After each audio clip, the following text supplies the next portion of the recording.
Hey everyone, I'm Clayfect, and today we are going to make a sculpture that is sort of a tribute for a little friend I once had. Wilfred was his name, a very special little guy. I'm also going to tell you the story of how we met, so let's get started.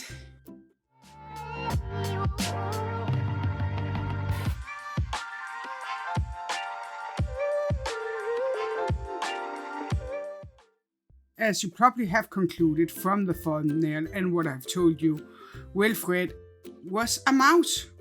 But before I tell you about that, I would like to apologize on the smush of my hands. The residue from the niffler I made, which was a bad combination of black, gold, super glue and varnish, has still not come off at this point. If you're interested in that video, I will leave a link down below for you. But for now, let's focus on the mouse. As you can already see now, I'm going for the life size of a mouse, which means it is very, very small what I'm doing. So while I sculpt this little fella, let me tell you the story about Wilfred. Now, one fall evening, when I was lying on the couch, comfortable, with my husband by my side, our cat came in, as he usually do, but this time he brought in a guest that he let go of right on my living room floor. A little ball that was jumping around in fear, making my dogs and my cats go nuts. So of course, we tried to catch it. And after turning the living room upside down, we finally succeeded and caught a little mouse. A thin little thing that was pretty beaten up, I have to say. Now, to fully understand the outcome of this story, you need to know 3 things about me. 1, I was born in the city, not out in the country where they learn the circle of life and you eat animals and so on. 2, in my mind, if it's not an insect, it's an animal and I love all animals. And 3, I have a very, very overbearing husband. So in my mind, when I looked at the little helpless thing, there was only one thing I could do. I declared that the reason our cat brought in the mouse was probably because that he felt he was mature enough to take care of his own pet. And who were we to say no? Mr. Clayfect, on the other hand, wasn't as convinced as I would like him to be. But the fact that he felt like the cat had done a poorly job and keeping the mouse sort of would mock the creature, and my puppy dog eyes made him agree that we could have little Wilfred for a short time until he bounced back, which in hindsight really didn't work out in his favor. Over time, Wilfred's plastic box got exchanged for a 200-liter aquarium, where I built a landscape for him that he could explore. And when he was strong enough and fat enough, and believe me guys, he got really, really fat, and Mr. Clayfect said that it was time to let him out, it had become winter, and I didn't think that his little body could change to the temperatures, so we had to keep him for a little longer, I said. And that is how little Wilfred spent Christmas with us. But when spring came upon us, I was running out of excuses and my husband got more and more determined on the mouse had to go. So I did the only thing a strong wife could do, and I looked at him and said, Wilfred is now a part of the family and we are not throwing family out, so that's it. Mr. Clayfect, though, was pretty adamant about that our little fella had to vacate the premises, but he also knew that I was too stubborn to let him go. So he started haggling with me. He knew that I have wanted a guinea pig for a very, very long time, so he offered me a guinea pig if I let the mouse go. And of course I said no. I was not going to be so hypocritical that I would let poor Wilfred out in the cold like that, even though it was about to be summer. A month went by like that, until Mr. Clayfect said, "Fine, you get 2 guinea pigs if you let the mouse out." Now, I wasn't happy about it, but the fact was that I had tried to train little Wilfred, and he didn't want to be trained. He didn't want anything to do with me exactly. So maybe it was the right thing, and therefore I agreed. So we took him to the nearest forest with his house and his favorite food and a drink of water and let him out. Though it didn't seem like he cared for the house, the water, or the food. He bailed the moment that he got the chance. But even though he didn't reciprocate my feelings of friendship, I am still thankful that I got the chance to take care of the little fella and give him a second chance. I really see it as a privilege to take care of an animal because they are by instinct very afraid of us. But when they choose life and choose to try to trust a human, that is for me a very, very big privilege.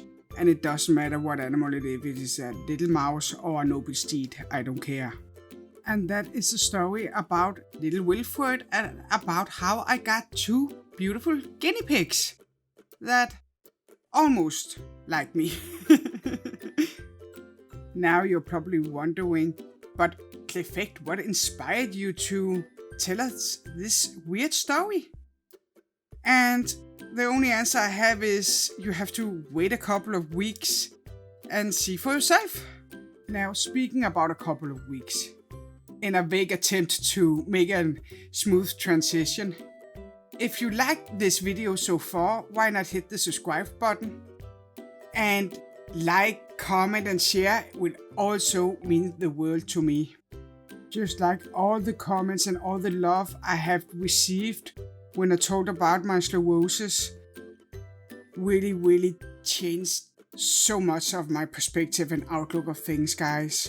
Thank you so much. Now back to the sculpture. Or the base, since the mouse is basically done. Here you see me shaping a block of cheese. Because mouse and cheese sort of just go together, don't they? It is sort of a fundamental thing, and I know Wilfred really likes cheese.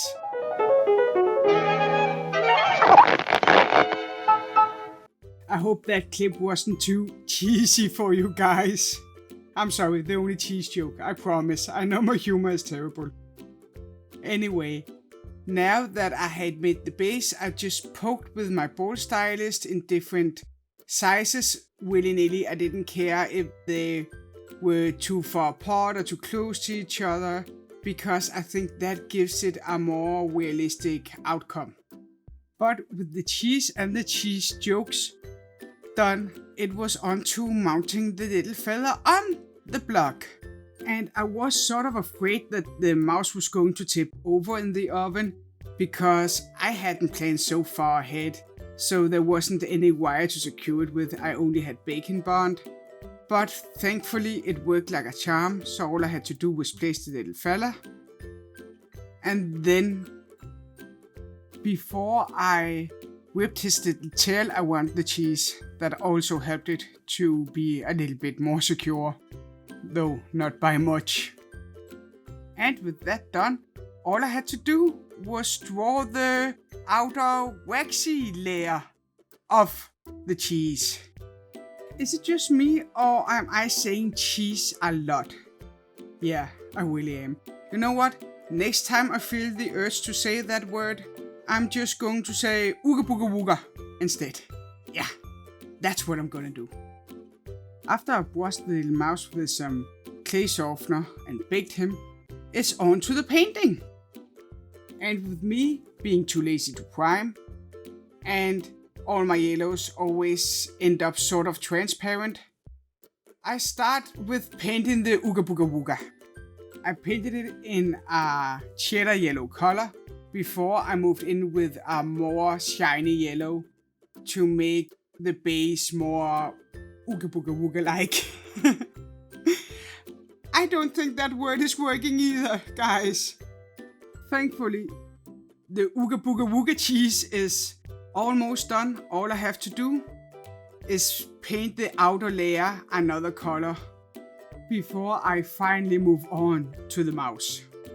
Now I have to say the most challenging thing about this little fella is definitely that I chose to sculpt him in a whale size mouse. Maybe he's a little bit fat for a mouse, but that was pretty much how Wilfred looked when we let him out.